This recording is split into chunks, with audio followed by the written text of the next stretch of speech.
देखें, ये पाकिस्तान की फौज, जिसमें तीनों मुसल्लह अफ़वाज शामिल है, हुकूमत है और तमाम सियासी जमातों की जीत है।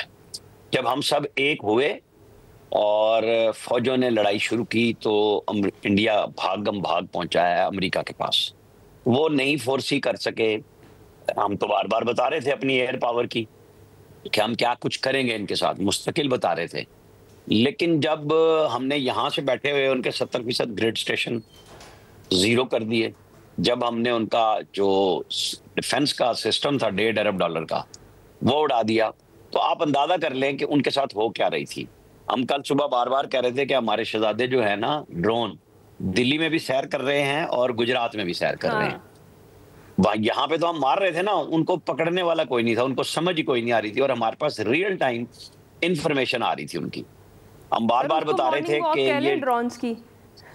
जी, जी, शहज़ादे वॉक पे ही गए हुए थे, टहलने गए हुए थे यहाँ से इन्फॉर्मेशन लेने के लिए, ताज़ा हवा लेने के लिए कि दिल्ली ने काफ़ी काम किया था, जो डीज़ल-शीज़ल की गाड़ियाँ बंद करके हाँ। एनवायरमेंटल प्रोटेक्शन पे काफ़ी काम किया था, इसमें कोई शक नहीं है, फ़िज़ा साफ़ की है उन्होंने।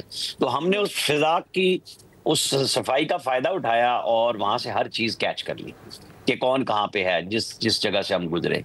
हमारे पास पहले भी टारगेट लॉक थे और ये जो आपने सवाल किया, तो जब जो टारगेट लॉक थे, उनको हमने एक-एक करके उड़ाना शुरू किया। जो हमारे डीजीआईएसपीआर जनरल अहमद शरीफ चौधरी ने कहा था कि फिर दुनिया देखेगी, हमें बताने की ज़रूरत नहीं है। तो दुनिया को दिखाया किसने? मोदी ने।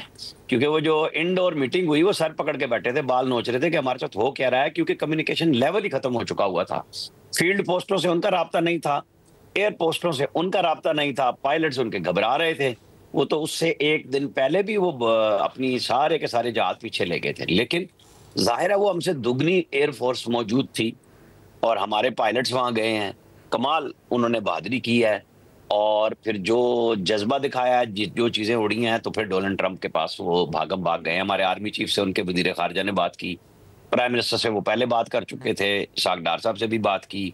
एनएसए के साथ हमारे जो डीजीआईएसआई हैं, जनरल आसिम मलिक, उनके साथ भी उनका राब्ता हुआ और उधर इंडियन पूरी गवर्नमेंट लगी हुई थी कि खुदा का वास्ता है हमारी जान छुड़ाओ। तो फिर पाकिस्तान ने जब तक अपनी पूरी तसल्ली नहीं की और फिर एक बड़े होने के नाते, जो प्राइम मिनिस्टर शहबाज शरीफ ने कल तकरीर में भी कहा, फिर जो डिग्निटी होती है, कौमी वक़ार होता है, उसके साथ हमने ये बात कबूल की।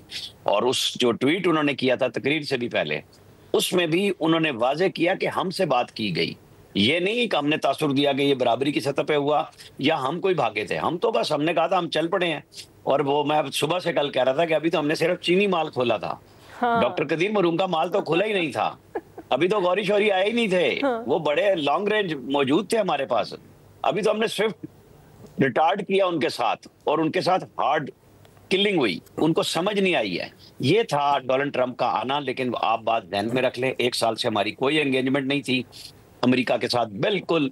और अल्लाह के फजल से ऐसा हुआ कि जो कॉम्बिनेशन बनाया शहबाज शरीफ और आसिम मुनीर, यानी हमारे आर्मी चीफ का, कि जिसके अंदर हर साजिश पूरी की गई, हवा नहीं गुजर सकी। दोनों मिलके चल रहे हैं, पाकिस्तान का फायदा हुआ है। और अब हम जब शायद सऊदी अरब में बैठेंगे, क्योंकि कल दोपहर तक ये सीज फायर है, तो आज रात तक मुतवक्को है कि वहां पे शायद हमारे मुज़ाकरात हों। चूंकि जो बातचीत होनी है, जो कल मेरी जब प्राइम मिनिस्टर से बात हुई, तो मेरा पहला सवाल ही उनसे यही था कि हमने सीज फायर किन अमूर पे तय किया है। तो फिर उन्होंने कहा कि नहीं, वो अमूर और जो पाकिस्तान के जरूरी इश्यूज हैं, वो सारे अब जब बातचीत होगी तो तब आएंगे सामने। बिल्कुल ऐसा ही है।